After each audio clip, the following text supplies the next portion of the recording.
Dia 151, segundo Samuel, do capítulo 17, versículo 1 ao versículo 29. Depois, Aitofel disse a Absalão: Deixe-me escolher 12.000 homens, e me disporei e perseguirei Davi esta noite. Vou surpreendê-lo enquanto está cansado e desanimado. Farei com que entre em pânico e todo o povo que está com ele fugirá. Então matarei apenas o rei. Trarei todo o povo de volta para você, pois a volta de todos depende daquele a quem você procura matar. Assim, todo o povo estará em paz. Este parecer agradou a Absalão e a todos os anciãos de Israel. Mas Absalão disse: Chamem agora Uzai, o arquita, e ouçamos também o que ele tem a dizer. Quando Uzai chegou, Absalão lhe falou, dizendo: O parecer de Aitofel é este. Vamos fazer o que ele falou? Se não, diga você o que devemos fazer. Então Uzai disse a Absalão: Desta vez o conselho de Aitofel não é bom. Uzai continuou: Você conhece seu pai e os seus homens e sabe que são valentes e estão enfurecidos como a ursa no campo, roubada dos seus filhotes. Além disso, o seu pai é homem de guerra e não passará a noite com o povo. Eis que agora deve estar escondido em alguma caverna ou em outro lugar qualquer. E se acontecer que você tenha algumas baixas no primeiro ataque, cada um que ouvir isso dirá que houve matança no povo que segue Absalão. Então, até um homem valente, cujo coração é como o coração de leão, com certeza irá desanimar, porque todo Israel sabe que seu pai é um herói e que os que estão com ele são homens valentes. Eu aconselho que, a toda pressa, se reúna em torno de você todo Israel, desde Dan até Berseba, em multidão como a areia do mar, e que você mesmo os guie na batalha. Então o atacaremos onde quer que se encontre, e facilmente cairemos sobre ele, como o orvalho cai sobre a terra. E não ficará ele, nem nenhum dos homens que estão com ele, nem um só. Se ele se retirar para alguma cidade, todo Israel levará cordas àquela cidade e nós a arrastaremos até o ribeiro, até que lá não fique nenhuma só pedrinha. Então Absalão e todos os homens de Israel disseram: O conselho de Uzai, o arquita, é melhor do que o conselho de Aitofel. Acontece que o Senhor havia decidido frustrar o bom conselho de Aitofel para que o mal viesse sobre Absalão.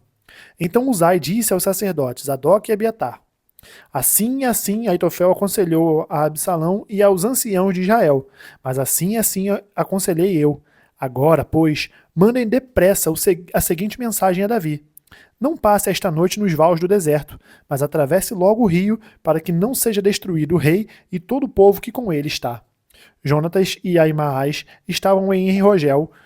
Uma criada ia até lá e lhes passava informações, que eles depois transmitiam ao rei Davi. Eles não podiam ser vistos entrar na cidade, mas um moço os viu e contou a Absalão. Então os dois partiram às pressas e entraram na casa de um homem, em Baurim, que tinha um poço no seu pátio, ao qual desceram. A mulher desse homem pegou uma coberta e a estendeu sobre a boca do poço e espalhou grãos de cereais sobre ela. E assim ninguém suspeitou de nada. Quando os servos de Absalão chegaram àquela casa, perguntaram à mulher: Onde está Aimaas e Jonatas? A mulher respondeu: Já passaram o ribeiro. Eles saíram a procurá-los, mas não conseguiram achar. Então voltaram para Jerusalém. Depois que eles foram embora, os dois logo saíram no poço e foram avisar o rei Davi. Disseram-lhe: Levantem-se, passem depressa as águas, porque assim aconselhou Aitofel contra vocês. Então Davi e todo o povo que estava com ele se levantaram e passaram o Jordão. Quando amanheceu, não havia um só que não tivesse passado o Jordão. Quando Aitofel viu que o seu conselho não tinha sido seguido, preparou o jumento e foi para casa, na cidade em que morava, pôs em ordem os seus negócios e se enforcou. Morreu e foi sepultado na sepultura de seu pai. Davi chegou a Maanaim. Absalão, tendo passado o Jordão com todos os homens de Israel, colocou Amasa no comando do exército, em lugar de Joabe. Amasa era filho de certo homem chamado Itra, o ismaelita, que era casado com Abigail, filha de Naás e irmã de Zeruia, a mãe de Joabe.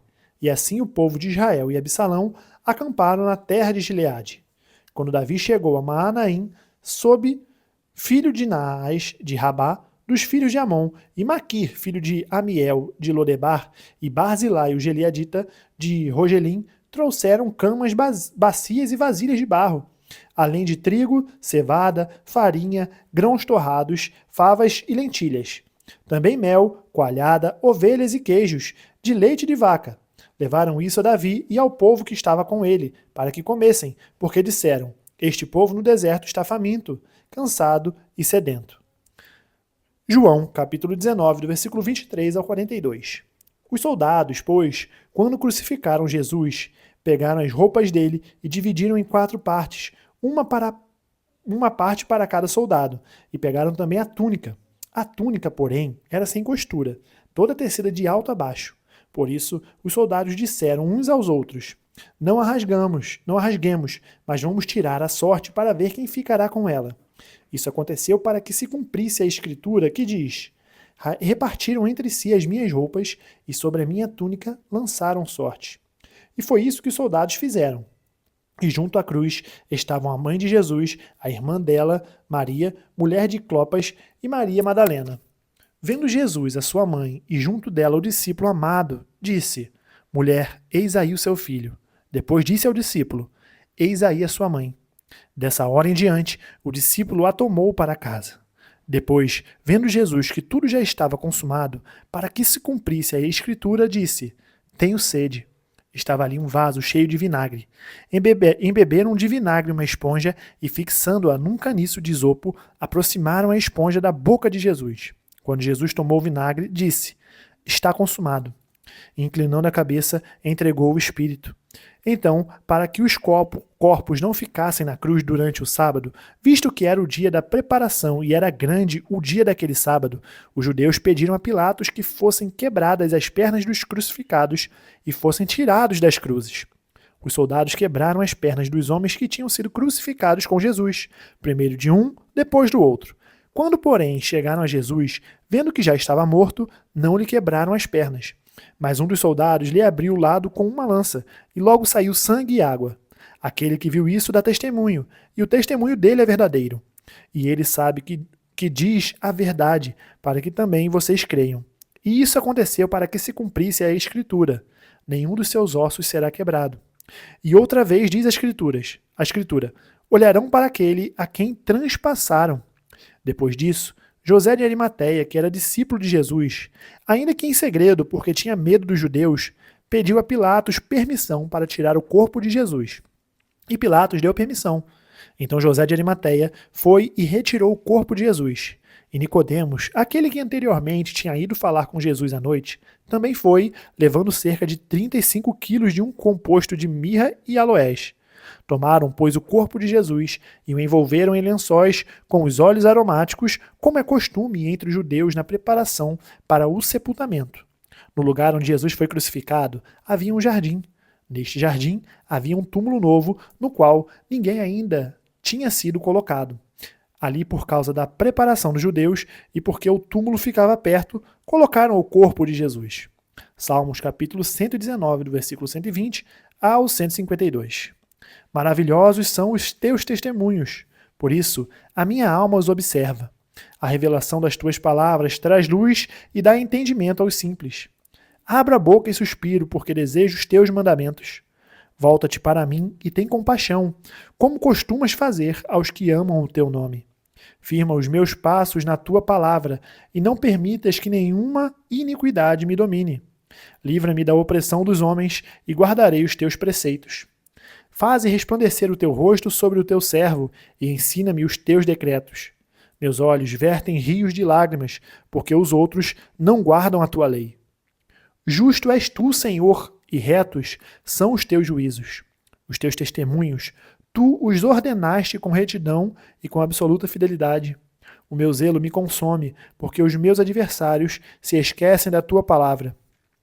Puríssima é a tua palavra, por isso o teu servo a estima. Sou pequeno e desprezado, mas não me esqueço dos teus preceitos.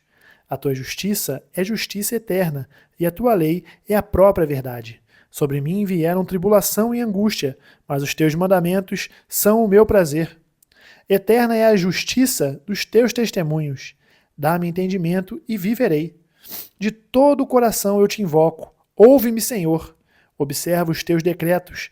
Clamo a ti. Salva-me e guardarei os teus testemunhos. Levanto-me antes do amanhecer e clamo. Na tua palavra espero confiante. Fico acordado nas vigílias da noite para meditar na tua palavra. Ouve, Senhor, a minha voz, segundo a tua bondade. Vivifica-me segundo os teus juízos. Aproximam-se de mim os que seguem a maldade. Eles se afastam da tua lei. Tu estás perto, Senhor, e todos os teus mandamentos são verdade.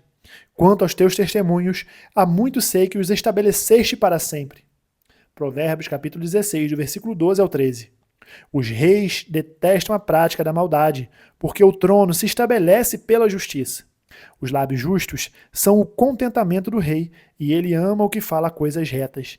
Terminamos o dia 151, nós nos vemos amanhã no dia 152. Até mais.